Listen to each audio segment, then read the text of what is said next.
Então a gente tem, na primeira coluna, está indicando 64 bytes. Por padrão do Linux, ele manda cada pacote, cada bolinha do ping, ele manda 64 bytes. Se não me engano, o Windows é 32 bytes. Tem uma diferença aí, mas na prática... Só uma pequena pausa antes. Quando você faz o ping no Windows, por padrão, ele só faz 4 testes de ping e ele para. Justo. Se você quiser no Windows fazer um ping que não pare, você coloca o parâmetro "-t". No Linux, por padrão, ele já deixa o ping infinito. Aí ele vai ficar rodando até eu der um Ctrl+C para parar. E aí, olha só, eu vou até... Eu gosto dessa decisão do Windows, viu? Depois, um raro momento que eu vou elogiar o Windows. Verdade. Então a gente tem o tamanho bytes e from significa de, a origem, 8.8.8.8, que é o IP que a gente está utilizando de teste. Na próxima coluna a gente tem a sequência, a contagem, o pacote 77, pacote 78, pacote 79, né? Ele está contando quantas bolinhas foram e voltaram. Lembra que é ida e volta. Na outra coluna a gente tem o TTL, que acho que talvez a gente brinque aqui para poder explicar o que é TTL, vou dar spoiler mais para frente quando a gente falar de trace route. E depois o último campo é a latência, né, o tempo que levou. Olha, teve uma ali, a de número 92, deu 264 milissegundos. Interessante isso, hein? Tá? E eu acho engraçado... Vou pausar, tá? Pode pausar. Dei um Ctrl+C e parei aqui. Eita, deu packet loss. Será que o Google tá perdendo o pacote? Aconteceu um fenômeno aí.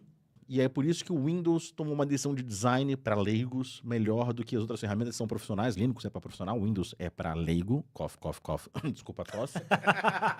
Então, que é uma ferramenta para leigos, o que ele faz? Ele te protege desse problema. Quando você está no roteador, no Router OS, no Linux, você dá um ping, você interrompe por Ctrl+C, pode acontecer... Me dá a raquete lá. Pode acontecer de... Eu vou falar... Eu vou interromper, eu vou falar para. Quando eu falar para, quem tiver com a raquete, larga ela na mesa. Beleza. Vai lá. Então eu vou te mandar um ping, você é o servidor lá, 8.8.8. Tá. Importante. Não deixa cair, por favor, gente. Vai devagarzinho para não cair. Então, vou te mandar o ping. Ping. Para! Essa última bolinha não foi contabilizada. Então, por isso que lá no final aparece 0,9% de perda de pacote. 102 pacotes foram transmitidos e 101 voltaram. Essa bolinha, quando ele deu Ctrl+C, você matou o processo, você matou o software ping que faria a contagem. Como o software não está rodando, ele não vai contar uma informação, né? Já não existe mais. Não está no CPU, não está processado. Então, muita gente boa, bacana no mercado, cai nessa cilada. Ih, o link está com problema, porque ele deu Ctrl+C antes do pacote voltar, ele não foi contabilizado. E tem muito provedor que teve recusa de ativação, principalmente quem é de licitação pública, governo, que é muito exigente, faz uns testes na hora de receber o link. Teve gente que passou sufoco por causa disso. O cara, não, eu tô testando aqui, tá com perder de pacote. Não aceito um link que tem perder de pacote. De fato, é um problema grave você ter perder de pacote.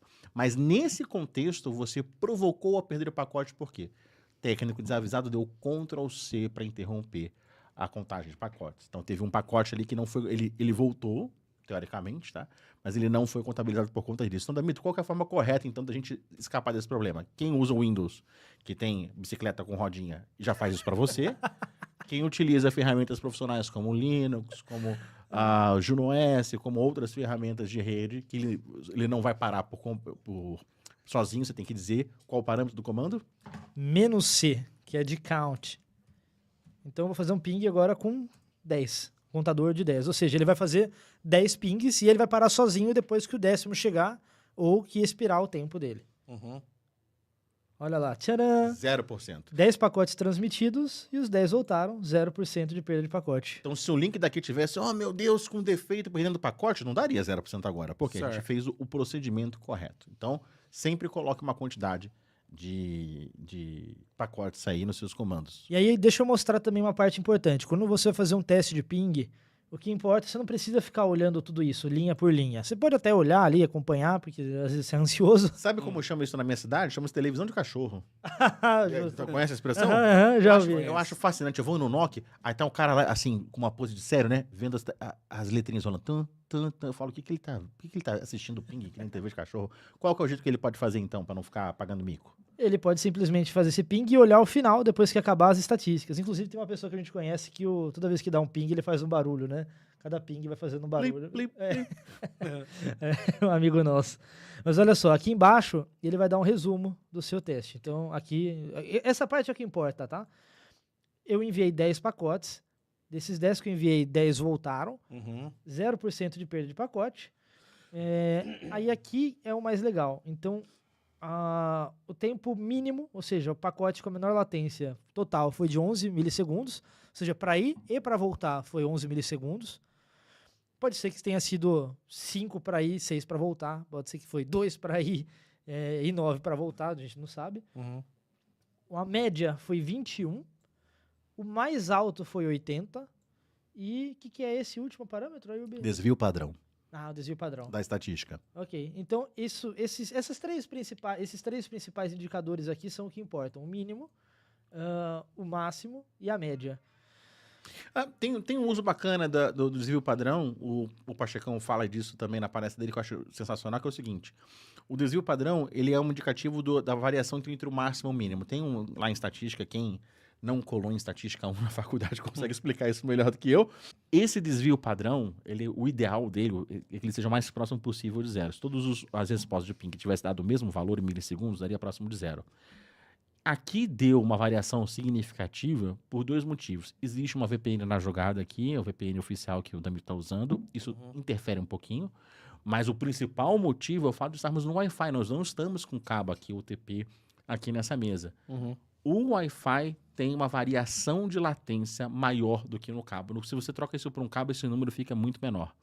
Isso significa que, se então, nesse nosso ping-pong, se a bola às vezes vai e volta rápido, às vezes vai e volta lento, tem uma série de fenômenos que isso acontece. Em chamada de voz, em videoconferência, acaba tendo pacotes chegam fora de ordem, e muitos softwares, quando... Imagina, estou mandando o pacote 1, o pacote 2, de repente eu mando o pacote 7, depois eu pulo a ordem, muda a ordem. Tem software que joga isso fora, que ele não sabe lidar com isso. Em videoconferência isso engasga quando fica robotizada a voz. VoIP, SIP, assim, é intolerante com isso. O SIP fica uma porcaria quando isso acontece. E os games também.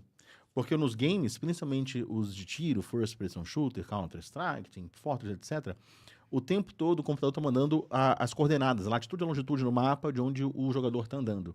Se ele manda uma informação do futuro e depois manda do passado, o jogo fica confuso. Alguns jogos, o cara pula na tela, de repente ele aparece uma parede na frente dele, porque ele rompeu esse fluxo de movimento. Alguns jogos jogam isso fora e tem uns alarmes, quem é jogador profissional vê os alarmes de packet loss e é considerado como perda de pacote. O pacote chegou uma fora de ordem, diga, Demetrio. E na verdade eu tenho um nome mais popular para isso, que é jitter. Jitter, isso, o obrigado. Jitter é essa variação da latência. Então tá sempre ali, o ideal é que